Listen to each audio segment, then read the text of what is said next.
دل تے ہاتھ رکھ سچ سچ دس، دل تے ہاتھ رکھ سچ سچ دس، اے مسلمان دا مطلب کیا؟ جے عشق نبی نے سینے وچ وت راز ایمان دا مطلب کیا؟ دل تے ہاتھ رکھ سچ سچ دس، اے مسلمان دا مطلب کیا؟ جے عشق نبی نے سینے وچ وت راز ایمان دا مطلب کیا؟ وقت ہندوستانی ٹھیکا سے اتنے نقصان دا مطلب کیا؟ جتے پاک نبی دی عزت نہیں اس پاکستان دا مطلب کیا؟ میں ہور کسے دا نہیں ہونا، میں ہور کسے دا نہیں ہونا، مینوں تیرے ہون دا چاہ بابا، میں پنچھی تیرے پنجرے دا، مینوں ہتھی چوگ چگا بابا، میرا تن من نچنا چاہتا ہے، مینوں لپیٹ دا ناچ نچا بابا۔ تو آج کی یہ شدائے اسلام اور شدائے پاکستان کانفرنس اڈا گوجرا موڑ زیر سرپرستی محبوب علماء حضرت علامہ مفتی عبد المجید سمور صاحب اور ہمارے پیارے بھائی علامہ اظہار الحق سیالوی، علامہ عمران بھائی اور باقی تحریک لبیک یا رسول اللہ صلی اللہ علیہ وسلم کے جتنے بھی کارکن دوست احباب، معزز گوجرا موڑ جتنے بھی احباب بیٹھے ہیں، ان کی کاوش سے آج کا یہ دن منانے کا مقصد یہ ہے کہ جس لیے ہم نے ملک بنایا تھا ان مقاصد کو بتا کر شدائے اسلام اور شدائے پاکستان کی روح کو خوش کیا جائے۔ 1897 سے لے کر 1947 تک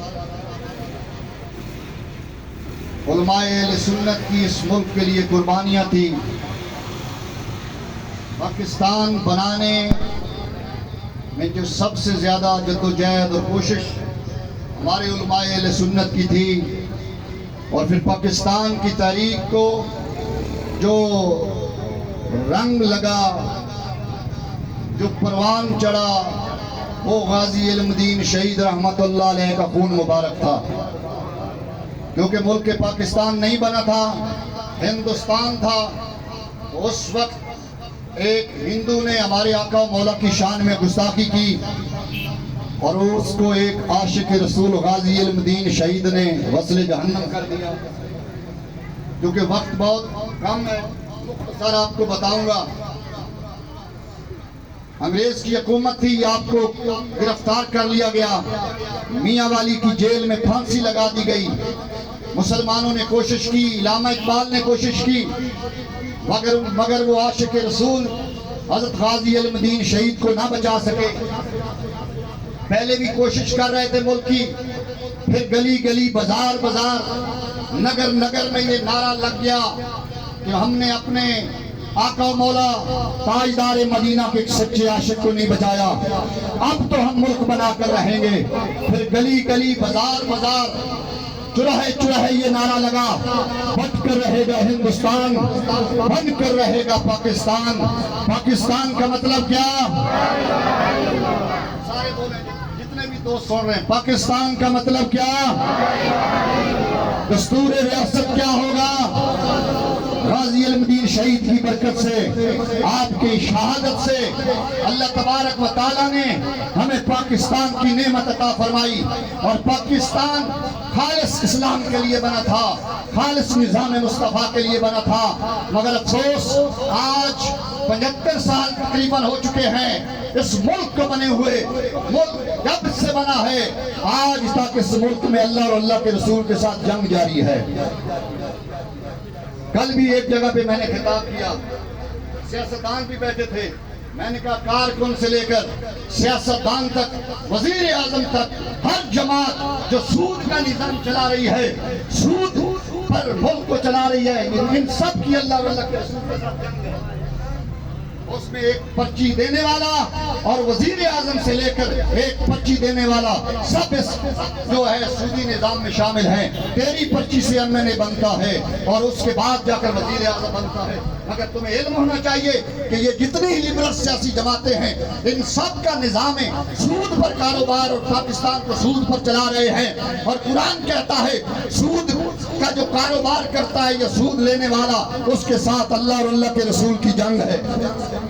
مسلمانوں ہم یہ نہیں کہتے کہ آپ ہمیں سپورٹ کریں مگر اپنے ضمیر سے پوچھیں کہ یہ ملک اللہ اور اللہ کے رسول سے جنگ کر کے کامیاب ہو سکتا ہے؟ ایک واحد جماعت ہے وہ بابا جی رحمت اللہ علیہ کی جو نظام مصطفیٰ لانا چاہتی ہے اور سود سے پاک نظام ہی ملک کو ترقی دے سکتا ہے. مگر افسوس ہم مسلمانوں نے اپنے پیارے آقا مولا تاجدار مدینہ سے وفا نہ کی.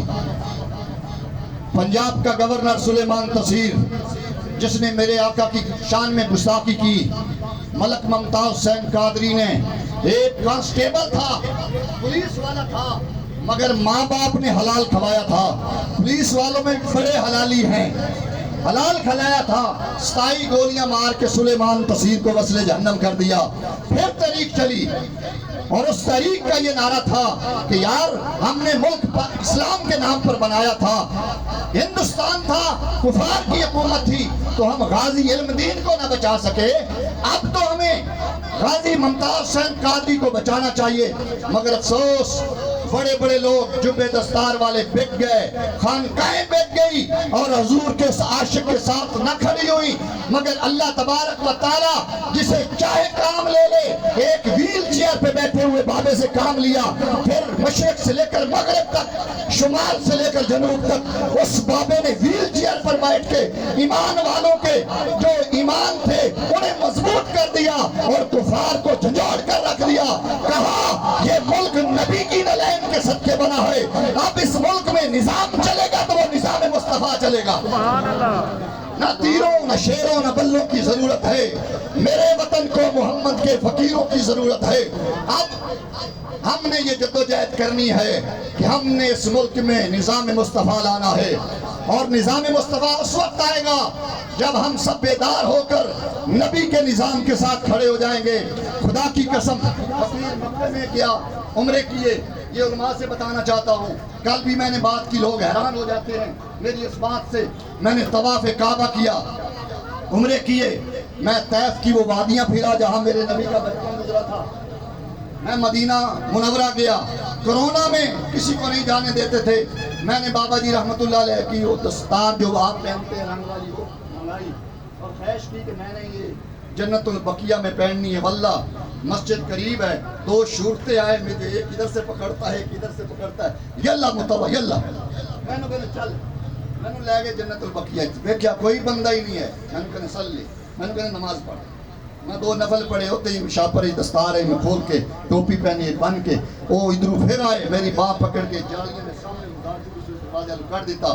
میرے نال علامہ نور الحسن ہاشمی آئی باہر رو رہی. وہ کہنا یار ساڈی بھی خواہش ہے ریاض تو 1100 کلومیٹر کر کے گئے ہیں، ساڈی بھی خواہش ہے کیا جنت حاضری ہو جائے، مگر نہیں ہوئی. میں کہ بابا جی کہندے ہم گل وچ ہو رہے. میں عرض کرنا چاہنا یہ بھی کرم ہوا، عمرے بھی کیے، مگر میں نے کہا جو 21 دن فیض آباد والے تھے وہ سب پر بھاری سکون وہاں تھا نہیں ملا. ایک دوست نے کہا حضرت کیوں؟ میں نے کہا میرے علی شاہ صاحب فرماتے ہیں جو ختم نبوت کے لیے نکلتا ہے اس کی پشت پر ہاتھ ہوتا ہے رسول اللہ کا. میں نے اس لیے وہ اعلیٰ دن تھے. عمرہ قبول ہوا نہ ہوا مجھے نہیں پتا، طواف کعبہ ہوا نہ قبول ہوا مجھے نہیں پتا، روزہ رسول پہ حاضری ہوئی یا نہ ہوئی مجھے نہیں پتا، مگر میرے علی شاہ صاحب فرماتے ہیں وہ سید فرماتا ہے جو ختم نبوت کے لیے نکلا وہ اس کی پشت پر رسول اللہ کا ہاتھ ہے.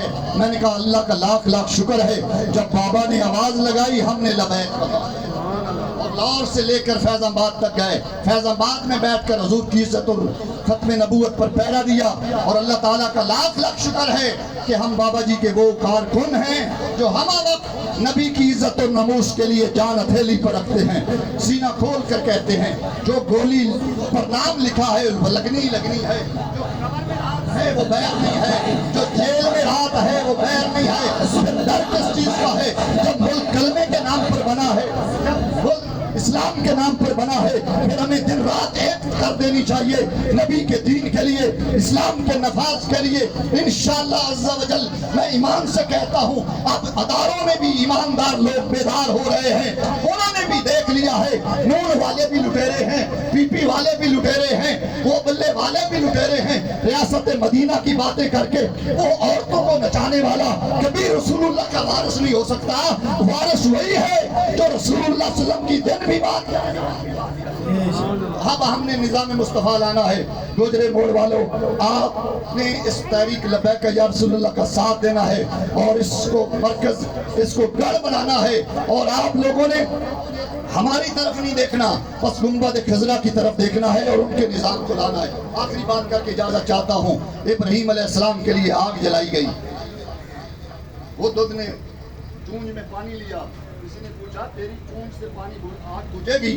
اس نے کہا کوشش کرنے والوں میں تو شامل ہو جاؤں گی نا۔ ہماری پرچی سے اگر نظام مصطفیٰ آتا ہے یا نہیں آتا، روز قیامت یہ تو کہیں گے یا رسول اللہ علماء نے، تیرے نبی، تیرے وارثوں نے تیرے نظام کے لیے پرچی مانگی تھی، یہ تو پرچی کیا، ہم تو گردنیں دینے کے لیے انشاءاللہ عہد کریں کہ ہم انشاءاللہ نبی کے اس نظام کے ساتھ کھڑے ہو جائیں گے، طریق کے ساتھ کھڑے ہو جائیں گے۔ ہمیں نالی سولنگ بجلی نہیں چاہیے، ہمیں رسول اللہ کی محبت چاہیے اور ملک میں رسول اللہ کا نظام چاہیے۔ اللہ کی بارگاہ میں دعا ہے اللہ تبارک و تعالیٰ اس میرے پیارے ملک پاکستان کی حفاظت فرمائے، پاکستان کے جو ادارے ہیں ان کی حفاظت فرمائے، اور اس طریق لبیک یا رسول اللہ کی حفاظت فرمائے جو دو قومی نظریے پر قائم و دائم ہے۔ یہی وحدت جماعت ہے جو اس وقت دو قومی نظریے پر قائم ہے اور ملک پاکستان کو اسلام کا گڑھ بنانا چاہتی ہے۔ اللہ تبارک و تعالیٰ میرے بابا جی کے درجات بلند فرمائے اور ٹی ایل پی کے تمام قیدی اور کارکنوں کو دن دوگنی رات چگنی ترقی عطا فرمائے۔